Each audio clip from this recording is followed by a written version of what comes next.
On September 1999, a new political party, the Movement for Democratic Change, MDC, was launched at a mass rally in Harare, the first time in years that the then-President Robert Mugabe's ZANU-PF's dominance of the local political scene was seriously threatened.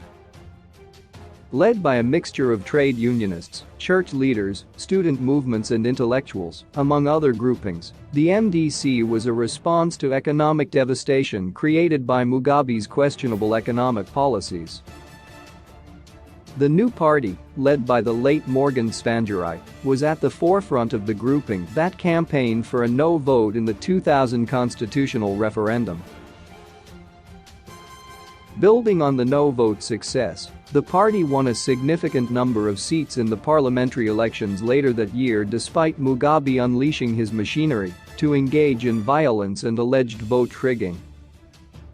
In the early 2000s, the MDC leadership moved to strengthen and institutionalize the party while setting out to challenge ZANU-PF's hegemony.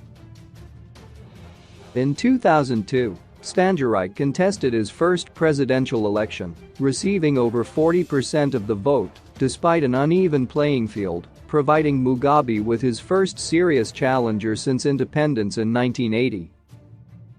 In 2005, the party survived a split when then-Secretary-General Welshman Cube and others formed another MDC as they differed with Tsvangirai over participation in Senate elections. In 2008, Tsvangirai outpolled Mugabe in the harmonized elections to force a runoff, but the canny old political master was to unleash an unprecedented wave of violence that killed hundreds of opposition supporters that forced the MDC leader to pull out in protest. The election was dismissed by the international community as not free and fair, with regional countries forcing Mugabe into a power-sharing arrangement with Tsvangirai, a period that saw the country enjoy relative stability after the hyperinflationary economic turmoil. When the unity government ended in 2013 and a new general election was called, Mugabe had rebuilt his party's strength and sowed dissent among opposition politicians, who proved ill-prepared for the campaign. ZANU-PF romped to a landslide victory, leaving MDC supporters demoralized and Zimbabweans disillusioned with the possibilities of opposition politics. In 2014, another split occurred when then MDC Secretary-General Tendai Biti and Deputy Treasurer-General Elton Mangoma pulled out of the party to form MDC Renewal, which later split into two groups, one led by Biti, which became People's Democratic Party, and another led by Mangoma, called Renewal Democrats of Zimbabwe.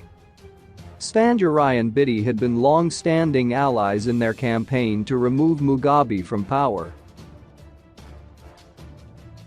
On Saturday, February 12, 2022, MDC Alliance leader Douglas Mwinzora was to preside over what has been left of the opposition party since Tsvangirai's death in February 2018, when he addressed a paltry crowd during a by-election campaign launch in Highfield. Across town, President Emmerson Mnangagwa was addressing thousands of his party faithful in Epworth. Mwinzora has been Nelson Chamisa's political nemesis since 2014, when he unexpectedly won a contest for the position of Secretary-General, even though the former, as organizing secretary, was in a position to influence party structures in his favor and had been nominated by 11 out of the 12 party provinces. One theory was that Tsvangirai, who died of cancer on February 2018, engineered Mwinzora's victory by influencing the voting pattern of Congress delegates. The reason given for this is that he wanted to curtail Chamisa's political ambitions because of his perceived role in the MDC's surprising poor showing in the 2013 national elections. Tsvangirai later appointed Chamisa to the executive as his deputy, alongside Elia Madzuri and Thokozani Coupe, who had been elected at the previous Congress. Chamisa would move quickly to engineer his ascension to the leadership of the party following Tsvangirai's death in 2018, sparking another round of divisions which eventually led to the death of the MDC. Abednego Bebb, a former senior official in the opposition party, said instead the MDC is the idea at the core when it was launched in 1999 had been saved after Chamisa moved away from the brand to form the Citizens Coalition for Change, CCC. Chamisa moved with the entire MDC alliance leadership and structures after Mwinzora started muscling in on the party name and symbols. The party has been saved by the forming CCC. The CCC is actually the skeleton of the MDC, the frame of the MDC, that was formed in 1999. The MDC has actually outwitted ZANU-PF by forming CCC, Bev said, adding that the MDC suffered infiltration since 1999. The infiltration was the major cause of the MDC to eventually die a natural death. The final on the coffin was introducing Mwinzora to the party.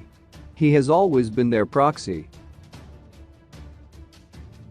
History will show that he has always been attached to the ruling party. Political analyst Dumisani Nkomo said Mwinzora's party was not representative of the original MDC in ideology or thrust.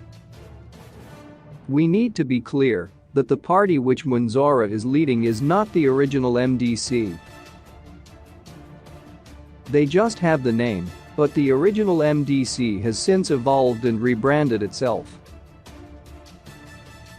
We should not be debating about a non-existent entity and trying to link the MDC led by Mwinzora with the original MDC which has evolved and changed its name to CCC, Nkomo said.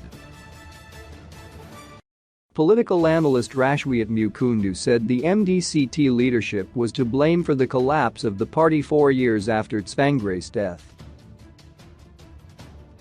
The party cannot be absolved from failure to be consistent in implementing party policy.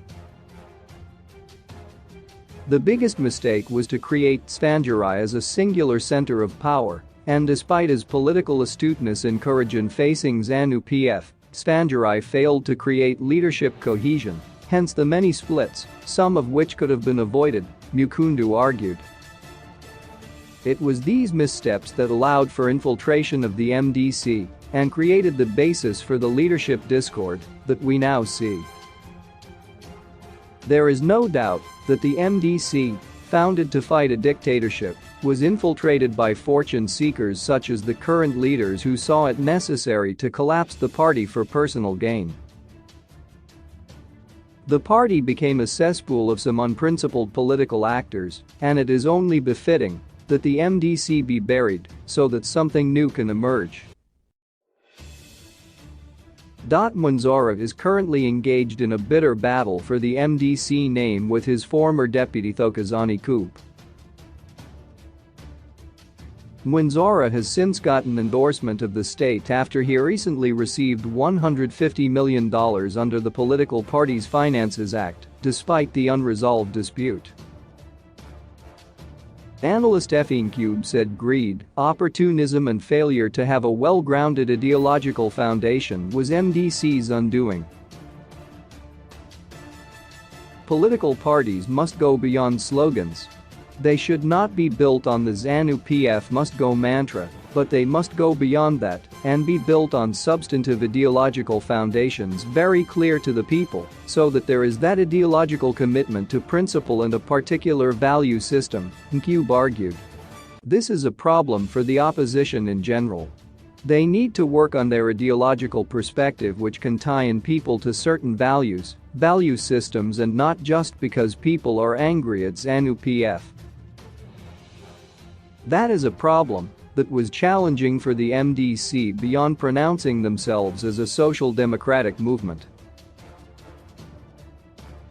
The MDC was destroyed by lack of ideological coherence as well as greed and opportunism on the part of the leadership. 4 years after his death, Morgan Tsvangirai's MDC is unrecognizable from its 1999 forerunner.